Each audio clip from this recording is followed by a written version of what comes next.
Hello Red and Ruby class. Today is, I wonder if anyone knows the day. We've had Monday, Tuesday, so today is Wednesday. Well done. It's Wednesday. Oh, and look up here. You can see the 1 and the 3, so it must be the 13th. So it's Wednesday the 13th of January. And in our reading today, we are going to be writing a set of instructions. Now let's have a look at our book. I wonder if anyone can remember the name or the title of our book. Call it out to me if you can. Yeah, it's The Bear's Winter House. And the authors, let's think about who the authors are. Can anyone remember? Tell me if you can. Oh, hopefully someone got it right. It's John Yeoman and Quentin Blake. Your turn. John Yeoman and Quentin Blake. Well done. Okay, today we're going to listen to a little bit more of our story. Now, yesterday we listened and I asked you to think of 3 things that the bear collected. I wonder if anybody can remember what 3 things the bear collected yesterday. He had some logs, some branches or sticks, and some moss. Well done. Okay, if you think you can remember what he used them for, then pause the video and tell someone in your house. Okay, if you've come back to the video, we're thinking about what Bear used the 3 things for. He used the logs to hammer them into the ground. He used the sticks to weave between the logs, and he used the moss to block out the wind and make it cosy in his house, didn't he? Well done if you remembered what each of the things were for. Okay, in today's part of the story, I want you to listen and try and hear why the animals were not happy outside. Okay, so you can be listening out for why the animals are not happy.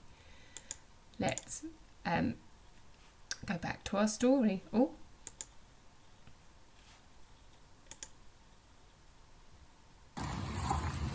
"What are you doing, Bear?" grunted the pig loudly. The bear noticed them and said, "Every winter, when I am supposed to be asleep, I lie awake shivering. But this winter will be different. Look at this piece of paper."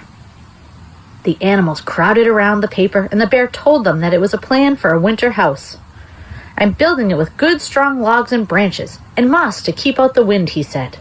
"And if you help me, you can share my winter house." The other animals all laughed at this and said that the bear was silly. But the bear took no notice of them and began to fill up the cracks with moss. "We shall see who sleeps well when winter comes," he said.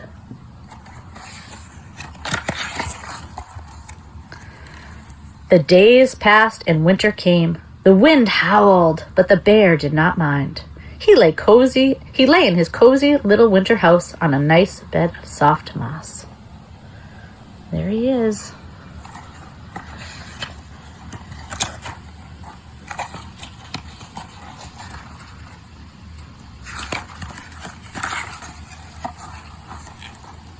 But the squirrel, who usually spends the winter asleep in a nest of loose twigs at the top of a tall tree, was unhappy. The branches swayed this way and that in the wind, and nearly threw the poor squirrel out of bed. And the hedgehog, who usually rolls himself up in a ball among the leaves in winter, was unhappy at the foot of a tall tree. Although he had curled himself into a tight ball, the damp leaves would not stick to him because the gale swept them all away. And the pig was unhappy in his sty. The icy wind had blown all of his straw and left him shivering on the cold stone floor. And the hen was unhappy on her perch because the strong wind blew through all the cracks in the hen house and made her sneeze.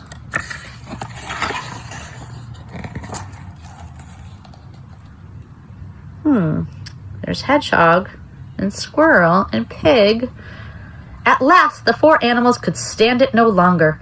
They all walked sadly through the wind and rain, to the bear's winter house and begged him to let them in.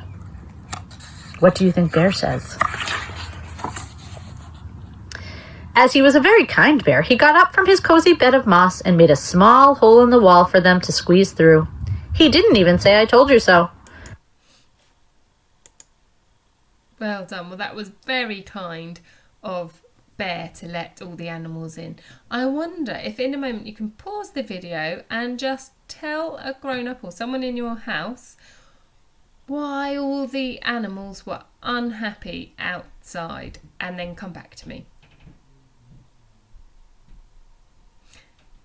Hello. Okay, so if you've had a little chat about which animals were unhappy and why, let's talk about it together. So we had the squirrel, who was unhappy in the nest of sticks that he had made because the wind had blown them all away. And we had the hedgehog, who was unhappy because the leaves kept getting swept aside by the gale. We had the chicken, or the hen, who was unhappy in his coop because there was loads of cracks and the wind was coming in and making it cold. And the pig, who was in his pigsty, and he was unhappy because all the straw had blown away and he was cold and uncomfy on the floor. So really well done if you listened so carefully and managed to remember 2 or 3 of those animals and why they were unhappy. Okay, so let's have a look at your task today. Today we're going to be writing a set of instructions, but today we're just going to write step 1. So let's have a look at step 1 of how to make a bear den. So hopefully you've had a chance to make this, and these will be the steps that you took to make your bear den. And yesterday I asked you to build it and tell someone how you did it. So we're going to think about how to write those steps out. So do you remember that first? So we put number 1 first. Bear hammered the logs into the ground. Good. And then step 2 was he wove the sticks between the logs. And step 3, filled in the cracks with moss. Yeah, really well done. Or perhaps you made a bear den out of cardboard. So the first step was 1, cut a door in your box. 2, stick branches to the outside. And 3, fill the inside with moss. Now I would like you to pause the video and tell a grown-up the 3 steps you took to build your bear den, okay?